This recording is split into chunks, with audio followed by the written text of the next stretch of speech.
Welcome to the Nonmember Project, and today we're talking to Vibalia. Yeah. Vibalia, how are you? I'm doing good. How are you? Good. Tell us a little bit about you. What's your major? Where did you come from? And why did you decide to come to BYU? Okay. I'm from India, and my major is Biodiversity and Conservation. I'm a senior, graduating soon. I came to BYU because my dad lived here in Provo before, and my parents knew of BYU, and they just said it's a really good school. So when I applied, I got in, and so I'm just here for low tuition fees. So Yeah, low tuition and a good program. good programs, totally. Yeah. So what do you do in your biodiversity program? I'm currently working on research on ecology and have impact on ecology over time, and we're just working on evolution and things like that. Cool. And yeah, I just spend a lot of time with crabs. That's awesome. Yeah. It's the research lane of science. You're like, oh Mhm. man, it's a crazy world. Yeah. So we both do a little bit of research, and we're both graduating in Yeah. a few weeks as Right. of our time I'm of from recording. life science building. Yeah, from the Yeah. life sciences. So we're Yeah. really excited for that. And Vibalia and I have known each other for a couple of years now. Yeah. I actually don't remember when we met. On a But- panel. I think it was when you were Oh, on a yeah, panel. Yeah. Yeah, we have the weirdest ways of meeting other non-members. But Yeah. she was on a panel for Penn Talks, right? Right. And Yeah. Penn Talks is Perspective Education Narratives, Mhm. and they do panel discussions where they invite students to come and listen to diverse perspectives. Yep. And one of theirs was religious scrupulosity, right? In Yeah. different religions. And so Vibalia shared. And what do you identify as religiously? I'm a Hindu. I grew up Hindu. I'm not super orthodox, but we grew up Hindu, practicing our customs and traditions. Cool. Yeah. What does it mean to you to be Hindu? I think, well, to be honest, we consider, at least me and my family, we consider Hinduism to be more of a philosophy than an institutionalized religion. Mm-hmm. So for us, it's more of hey, if you want to believe that a god is, a woman with 10 hands, or if a god is a very powerful man, or if you want to believe that a god is somebody who's crucified, that's fine. To be a Hindu, it's more like you believe in what you want to believe in, and Mm-hmm. the relationship of spirituality is within you and yourself. It's not like, oh my gosh, if you don't do this, God is gonna punish you. It's more of if you do it, you are benefiting yourself, and that's your spiritual relationship within yourself. So that's what it is being a Hindu is you have freedom of how you wanna pray, how you want to worship, how you want to attain spirituality, how you want to be enlightened Mm-hmm. with spirituality and things like that. Cool. Yeah. So how would you describe the idea of enlightenment? Because I don't think that's something that we talk about a lot in the LDS culture. That's a good question. Well, I think because it can go to a variety of spectrum when we talk Mhm. about enlightenment. It can be something the minimalist thing, at the same time can go very deep. Mm-hmm. So I'm trying to think of how I can put them together to Yeah. answer the question.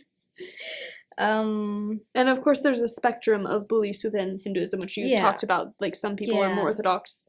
Yeah, and no, totally. Some are more philosophically Mhm. believing. Would you say that most people, your family, think of Hinduism more philosophically? Mhm. What does Orthodox Hinduism look like? Or does it even exist? Oh yeah, so yeah, it definitely exists. Mhm. In most of my family members, we believe in more of a philosophical way. Mhm. But we do have family members who are oh no, hardcore Hindu. Mhm. Being in India, it's not very it's not very difficult to have all these people in your life, even though they come from a very diverse beliefs, even within Hinduism, because Yeah. it really doesn't matter. It doesn't really matter in the sense no one is oh my gosh, you did this. It doesn't become a hot topic, Yeah. You do you. Yeah. But it's being like, I've seen some of my friends and families or like neighbors growing up, and being very orthodox is like basically having more rules, following them very, very obediently kind of thing. Like, Yeah.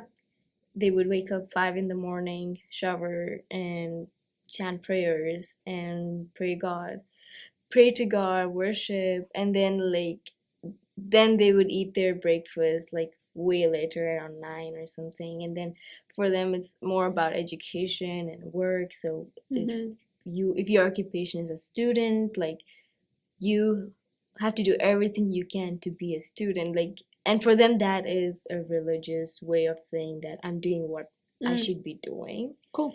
And then again, evening, it's like they shower again, there's again like worshiping and prayers, and then dinner. And like, I think religiously they follow very different diets depending on like, what month, what season, and things like that. Like, they have very, like, my grandmom follows those things. She won't eat certain kind of food. And being very orthodox also means being vegetarian, because we have different caste. And I've known like Brahmins to be very orthodox, and they like considered to be the higher caste in India, and they usually don't eat meat, and they won't even eat egg, kind of things like that. Yeah. So that's very orthodox for them. But in my family, we do eat egg, even though we are Brahmins, like, we do eat egg, and I eat meat sometimes. And like, we are not like, oh, wake up 5 in the morning to pray to God. Like, I think our motivation of waking up is different, and it's not like, oh, I need to wake up because I need to pray to God, For me, it's more like, yeah, I have other things to do. Like, I need to go to classes. It's more like, yeah, it's like, it's other things. Or like, sometimes when growing up, I used to be in my taekwondo camp, so it was more like 5 a.m. your training starts. So those were my motivations. Like, okay, I want to go to that training, I want to be there because I don't want to get punishments, Yep. I don't want to run that extra laps of like, just the discipline of being part of a sport or a school or something like that. So those were my motivation, instead of like, praying to God, or like, not that I shouldn't pray to God, not that I didn't want to, it was just different. And that's what I mean by like, I'm not as orthodox as other people consider it to be, because their motivation to start a day is different. So that's really very helpful and interesting, because it definitely is a very different culture from Utah. Yeah, totally. So what were you shocked by when you first got to Utah?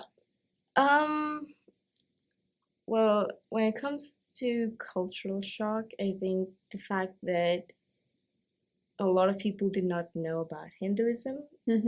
And the fact that people just assumed that I was LDS, because they used to be like, which ward are you from? And I'm like, what's a ward? Because that's the first time I'm hearing that term. We never used that back at home. And I just came straight from India, where like majority are Hindus. And, and even if they're Christians, they're more like Catholics. And like, so we still never use those terms as like, what ward are you from, and things like that. So I think that threw me off, because I was like, in my mind, I was like, ward is a house. I was like, I live in this apartment.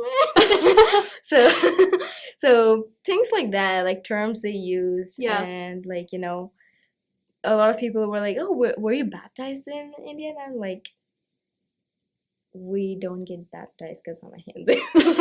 Like, I was never baptized. And then it would be like, oh wait, so where are you from? What religion? Like, is it Hindi? Or I'm like, no, Hindi's a language.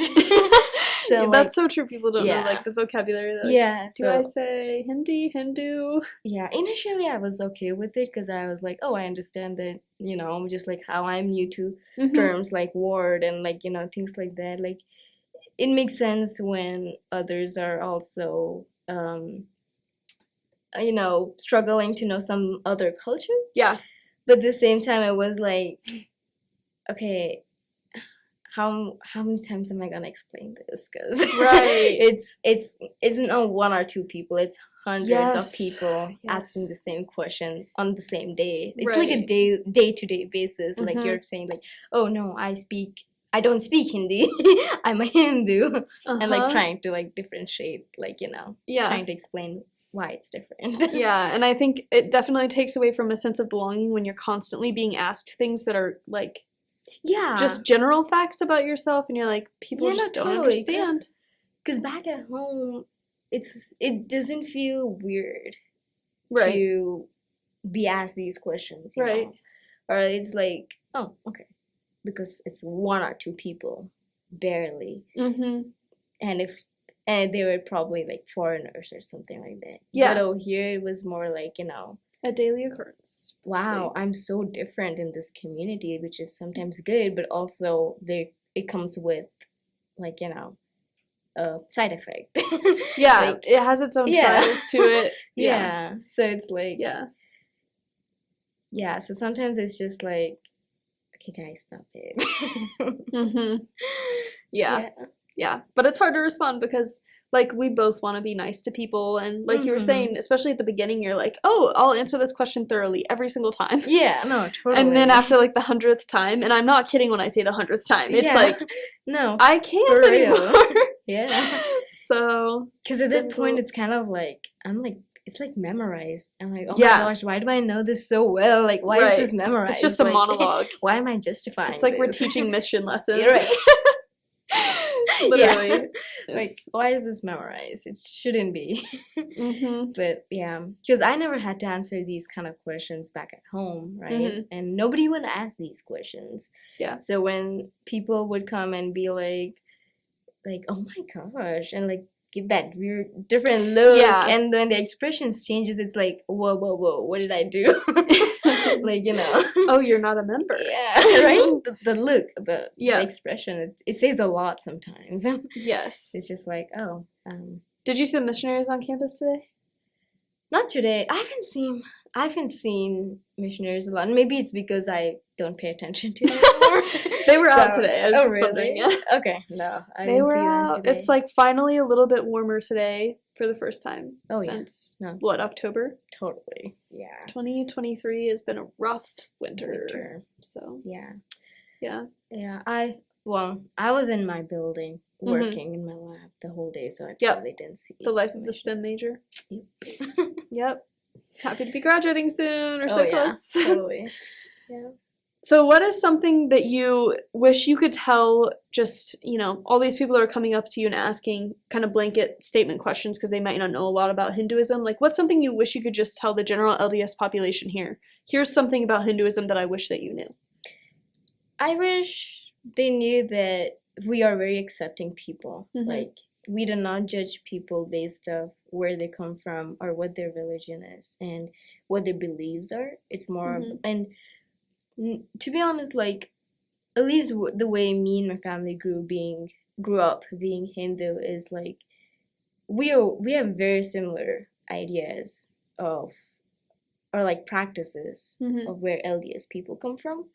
So before you judge us, I think it would be great, like, if they actually got to know about our practices instead of being like, oh, you're not reaching the celestial kingdom. Yeah, true. Because it's like, hey, you're nobody to say that, you know? Yeah. Like, because for us as a Hindu, our ultimate goal through spirituality is to attain what we call dharma, and which is very similar to what LDS people say is reaching the celestial kingdom. You know? Yeah. And we have, like, a lot of people who grew up traditional as Hindu, like, we don't drink, we don't smoke. And for us, like, you know, having multiple partners is not something that's accepted in our society itself. And it's like, we're not so different. We share some fundamental values which can be appreciated even though you're LDS and I'm Hindu. Yeah. You know, like. For sure. And because I've had so many instances where people's expression would change and be like, wait, you're not a member? And they would like try to like talk me into going to churches with them, which again, I don't have a problem going to churches with them. Like, I went to like an LDS church every Sunday. Yeah. Like my freshman year. And it was great. Like, you meet a lot of people. It's like a weekly. It's like a social hour for us, honestly. Exactly. And as a freshman, like, you don't have any friends. Yeah. So you meet somebody you know every week, which is like, oh, okay, something is, you know, And they live stable. close to you, like Yeah. it's relatively Yeah, it's definitely helpful. it's great, but at the same time, like the intentions Mm-hmm. that comes with it, it's like, guys, no, stop it. Yeah. Like, yeah, I wish you actually genuinely, like, I wish LDS people would genuinely hear others out and realize that other religions are very similar when it comes to like fundamental values of being Mhm. kind and, you know, like basically being good people, being Yeah. good citizens, right? Like just being nice to each other. Yeah. So I wish people understood that more before judging and being like, oh, like you've done so many sins, and like, how do you know that? Yeah. Because you can't say that, Right. You know, like how do you know that? How can Yeah. you say that? There's this weird thing in the Utah culture where if you say you're not a member, people just assume you have like some wild background with Yeah. like drugs and alcohol. Yeah, right. We talked about this in other podcasts. It's Oh yeah, no, totally. really weird. And like, not to say that anyone is better or worse depending on their background with different Yeah, substances or whatever, like Yeah. the LDS church would, you know, term sins. yeah, and some people are really trying to like not be Mhm. using drugs or to Yeah. not use drugs or to not use those substances. They Right. really try, but when we don't give them the space and we just so Yeah. quick at judging, it's like, Yeah. dude, People are never going to be able to get better. yeah, Yeah. they're just gonna do that more and more just to like escape this, Mhm. right? So true. Yeah. Yeah. But most people outside the LDS church, it's not necessarily someone not being from the LDS church does not mean they have a like party life in Oh, their yeah. past Mhm. or Yeah. present. Like, you know, yeah. Some of them do, some of them don't, but we're just as, you know, diverse as Yeah. LDS people, and there's actually a lot of people in the population that choose not to drink or that have a good Yeah. relationship with, you know, drinking in Yeah. moderation. Yeah, And like they So a lot know of how people to in my restrict religion- themselves and mhm. things like that. And what I always believe is people are people regardless of which ethnic background you come from, what race or what your religion is. Like you'll find all spectrum of people Mhm. within that community. Like even Yeah. if you're saying LDS, like don't tell me that every single LDS is not drinking because That's not true, yeah. That's not true. We know that. know We've that. seen it here in Utah. It's like yeah. we know that's not true, and it's like you're already judging me, you know? Yeah, for something you don't even know whether Yeah. or not it's true. Yeah. So Yeah. it's like, yeah. So again, like it's not wrong that being LDS, you're doing these things. It's Mhm. just that what I'm trying to say is like people are people. Like whether you're LDS or Hindu or a like other Christian Mhm. believer or like Islam or any religion, like any other oral religions, it's like, yeah, they're gonna be people who know how to like restrict themselves Yeah. and have a healthy relations, and there's some people who feel like, oh, this is okay, and they're just gonna go ahead with it, and that doesn't define if you're a bad person. It doesn't mean that you're like totally wrong and God is gonna punish you for it, like, you Mhm. know. What did you learn about the LDS religion when you got here that you were like shocked by, or something you thought was kind of weird? Well, I think, oh, something that comes like right on top of my head is the fact that because growing up in India, for us, coffee and tea is Mhm. something. It's like a big deal. It's a big deal. It is like every morning and every evening, right? Yeah. Like it's a snack for us. Yeah. Like it's like how some people here they can't live without caffeine, right? Uh-huh. Like for us, coffee and tea is what keeps us running. Yeah. Like even though I did not grow up drinking coffee or tea because I never really liked tea. I don't know why, but I didn't drink coffee or tea for like other reasons because of like, you know, the as like coffee estate, tea estate, they destroy forests, and there's other reasons like deforestation. So Mhm. I personally don't support that. So that's why I'm like, okay, I'll stay out of coffee and tea.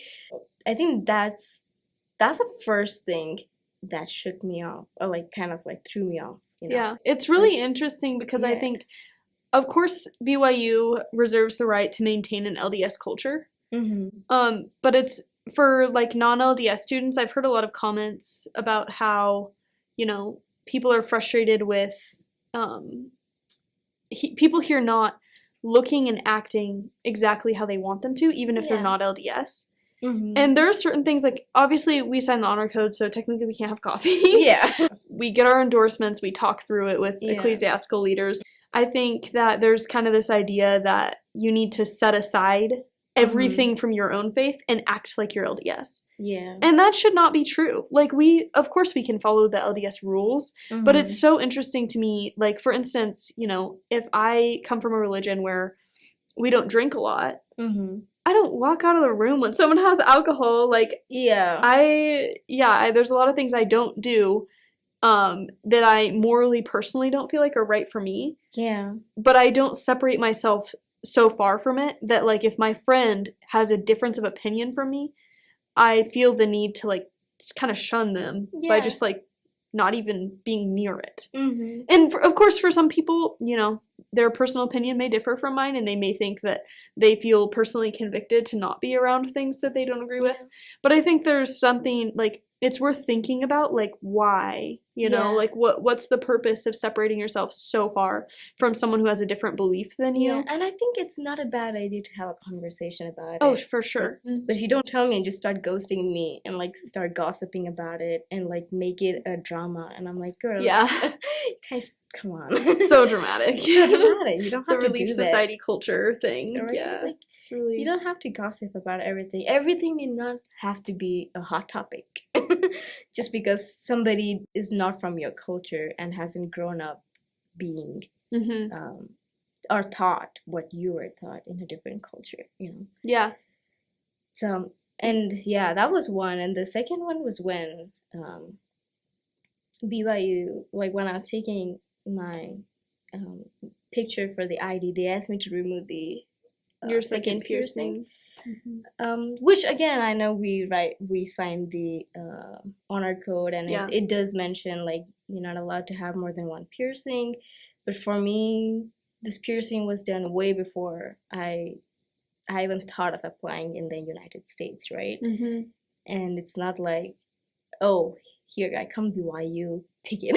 Like, come with all those piercings. Like, I don't do that. So it was more like, wait, because these earrings, these studs, they've never been out of my ear since the day it's pierced. And when somebody asked me to remove that, I'm like, dude, I've never removed this in my life. Why do I have to do it for you? Like, nobody asked me to do it before. And it's just one ID card, like, which is expired. Just cover it. Just cover your hair. Like, that's what I did, but she saw it. I think we've had this discussion. I don't remember if you were on this panel, but we had one panel discussion with non-LDS students where we talked about just bodily autonomy with some of these rules, because if you grew up LDS and you understand that these are the expectations for a BYU student and ultimately, like, missionaries is kind of where it comes from. It's easier to understand what the expectation is and be okay with it.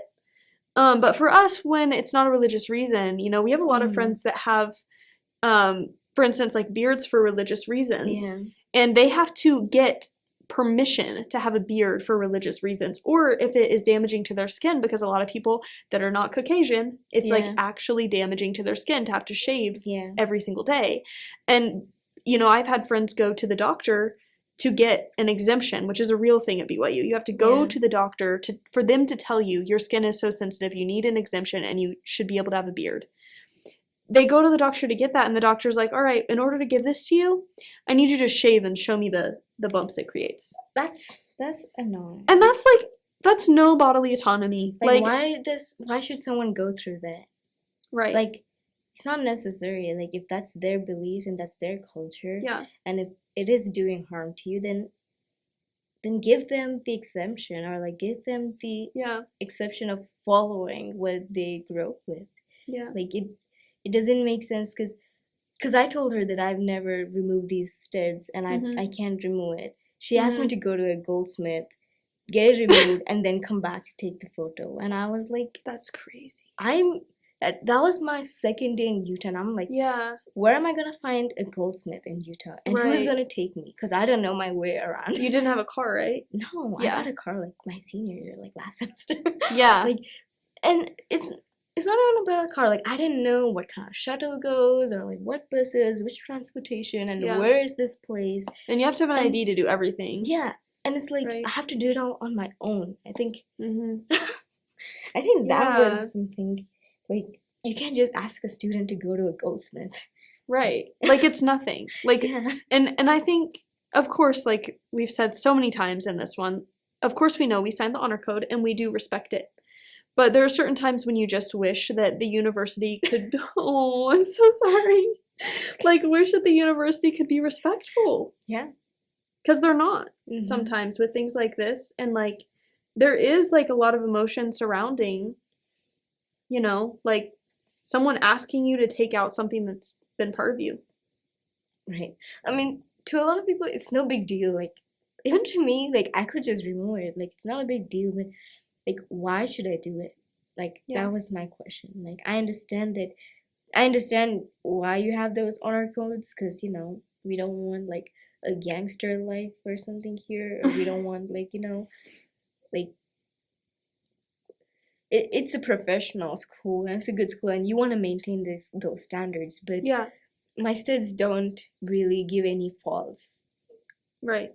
appearance about myself, or it doesn't remove any, or it doesn't spoil the name of BYU. Right. Like, they're very simple studs. They don't have any like a bad meaning to it. You know. Yeah. Like, I've seen some people, like, even back at home, some people have studs with like middle fingers and things like that. Yeah. And if it was something like Yeah, that, like, then I'm you don't totally- understand. Yeah, I understand. But these do nothing, and then and you just, and it's not like hi or like in a kind way. You just No. like, you know, with a straightforward face, and like, you know, go to the goldsmith, get it removed. Like, dude, like, what? Yeah. What about my bodily autonomy? And yeah, like, It's like, we know what we don't do signed, but it that. doesn't make it any less demeaning to come from a different culture Yeah. and have someone tell you, like, well, of course, just go get it removed. Yeah. Like, go to the goldsmith. Go shave your face when Yeah, it is like- literally damaging to your skin. Go. I have a tattoo that no one can see, but Mhm. it's like, but that doesn't mean that I'm a bad person, you know. Mhm. To me, it's just like, oh, for me, animals mean a lot, so I have a tattoo of like a pug mark, and it's like, it's as simple as that. But that doesn't mean like I'm a bad person and I should like be seen different here. And Mhm. to my values and my spirituality, that doesn't affect who I am, and it doesn't affect Mhm. like my spiritual relationship with God or anything. Like, God isn't punishing me, so why are you punishing me? Like, you know, Mhm. it doesn't make sense. It's just like, I do understand why they have these honor codes, and it's good sometimes. Like, I see it's good to maintain those standards, but at the same time, like, Mhm. I think scrutinizing or being rude to people who didn't do anything bad or who haven't harmed the reputation of the university, Right. like, they're not the ones who should be questioned or asked to do something. Yeah. And, you know, like even the way you're saying, like, having a beard, it's like, Yeah, no one that's outside of it's like, LDS culture yeah. is going to look at anyone at BYU and be shocked or think they're Yeah. less professional because they have a beard. yeah. That's only a thing that happens within LDS culture where people will judge you for that. But, Yeah. like, that's it. And I'm not even, like, that's even too broad to say. I wouldn't say that even within LDS culture we're judgmental here Yeah. about having a beard. It's just specifically BYU. Yeah. And Yeah, I wouldn't know, say it's all missions. LDS, because I have No. some very accepting people, like LDS friends who Yeah, accept me for for sure. who I am, and like Yeah. who knows that I have a tattoo, and they're like, "Oh my gosh, it's so cool," and I'm like, yeah. "Wait, I appreciate it. Yeah. Like, I like that you're saying it's so cool instead of being like, oh my goodness, you're a Right. sinner." So judgmental about Like, it. yeah, like, that's cool. Yeah. But I think there are some facts about BYU, like the BYU culture, that makes things really hard for other students, like outside the LDS culture, Yeah. to be a part of this university and even to feel the belongingness. And I think no student should not feel that they don't belong. Wait. Yeah. I missed the words.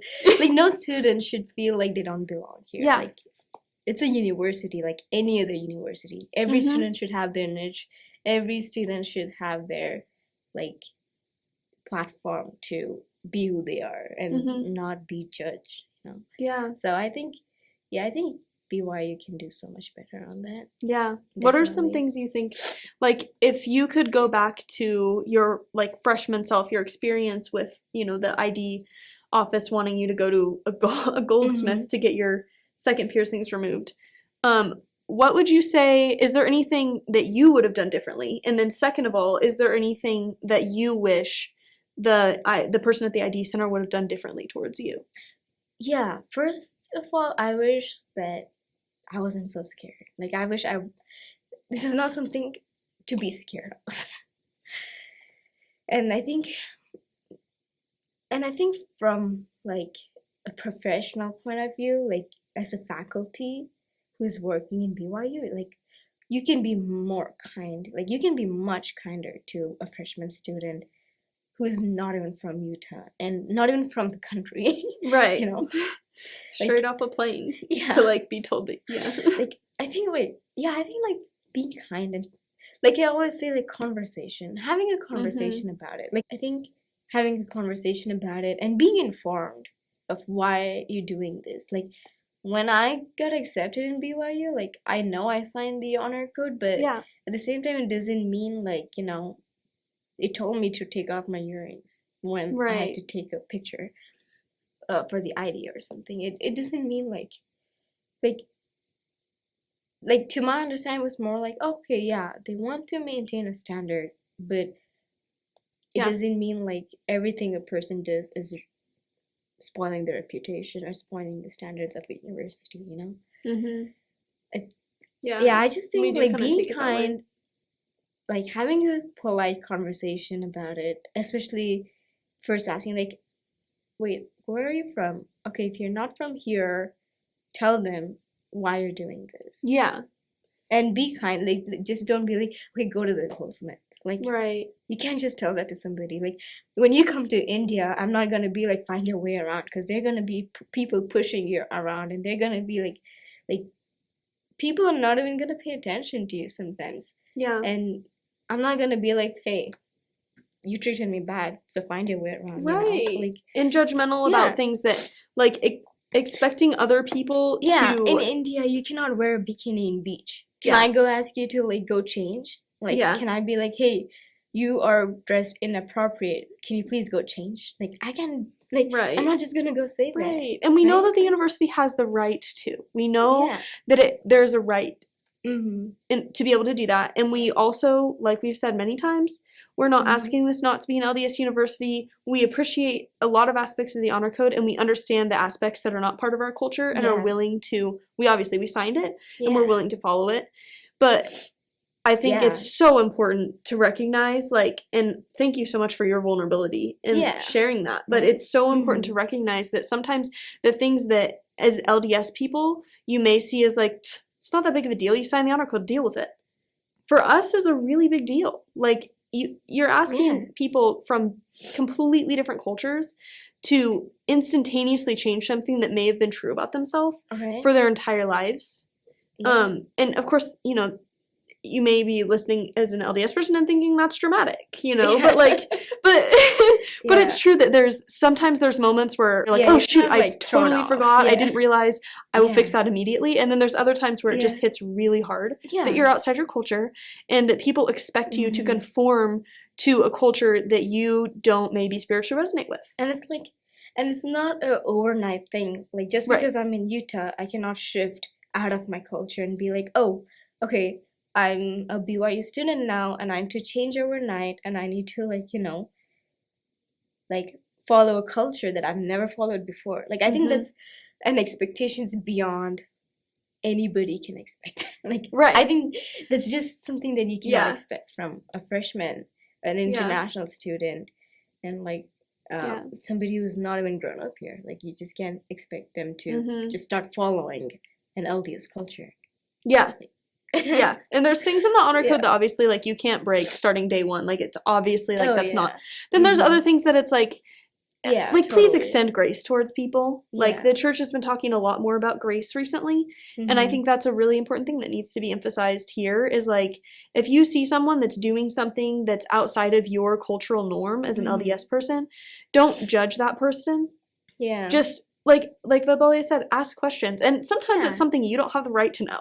Yeah. And you shouldn't be asking. You should be walking by and thinking, I shouldn't be judging this person. Right. And then other times, you know, if it's like your roommate comes from a different country and makes Yeah. coffee, have a conversation. Even though we like follow the rules, obviously, there's just a little bit of a disconnect, especially when you first get here. You're missing home. You're missing your culture. Yeah. And then you might, you know, legitimately forget that, like, this isn't something that, you know. No, true. Because there's, especially coming from a different country, there's so many rules that are so specific. Because my intentions weren't like, you know, okay, I gotta day one break honor codes, offend my roommates, you know. Yeah. Like, what is this LDS culture? Who's gonna, like, yeah. That was not where I come from. That is, like, totally not my intention. It was like. Well, Vibalia, do you feel like you belong at BYU? Well, lately, being a senior now, I think I found my niches. I found like some really good friends like you who are ready to listen and who are ready to like be like, hey, we're in this together, you know? Like, we got this. And like, you know, like who can accept me for who I am and who's ready to like, you know, learn about where I come from, like genuinely. and I think being in my program, I've met so many professors and I've met so many people who love me for who I am and who love that I bring a different perspective to this university, and they genuinely enjoy my company.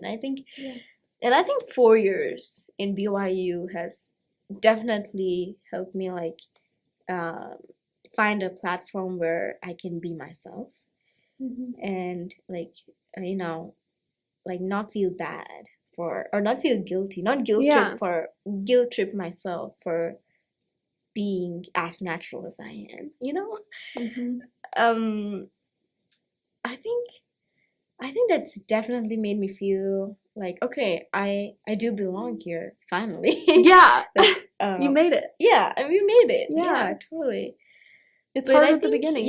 But I think with time, it takes us a little more time usually than most people, but we get there. Yeah, no, totally. So definitely BYU can do something different in treating freshman students, and like, you know, probably like inform other LDS students to be kind to their roommates, because you don't know who your roommates are. That's very random. Yeah, it is. Like, unless you're like way later into the semester and you move in with your friends, and like, you know, that's different. But like, I think being kind to freshman students, so that, because when other students know that, oh my gosh, okay, they're not going to treat me wrong, there are going to be more students who are going to be willing to accept their offer in BYU and be a part of this BYU community, you know, and who would want to do more to give back to this community. But absolutely. But if you're not treated well, and if you're not like, if you're just judged, like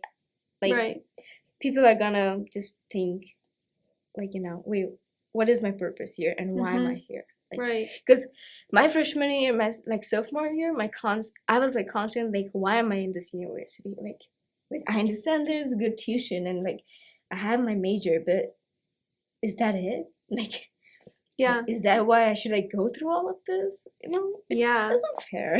Right. And we say we value diversity, and I think there's a lot of people here that do, but like, you know, it gets hard to share your beliefs and your differences when people are judging you for them. Yeah, and it's like, and it's not just these two incidents, right? Like these two were like something that just came on top of my head, but this is something like we go through like every day. Like every day in BYU, you're just like judged left and right to like not be a member, and I think that's, at some point it becomes traumatic.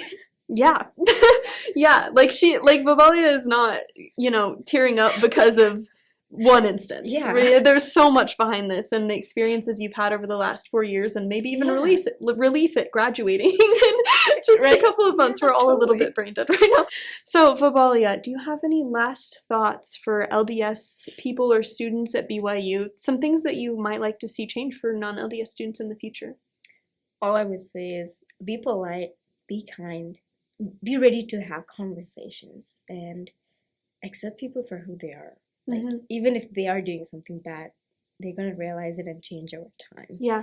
No one stays bad their whole life. So, like, I think just be patient with others who are not from Utah, who are not coming from the earliest background. Like, just be patient with them. Mm-hmm. Yeah. Yeah. Patience, grace, and good conversations with people instead of judgment. So. Yeah, totally. Yeah. Thank you so much for being on, course, Vibalia, and thank you for your vulnerability. I think it's going to be so helpful for people to understand some of the things we go through. And congratulations on 4 years in your graduation. Yeah, Yay! still making it. Like, heck coming yeah. after all the COVID. Girl bossing. Yeah.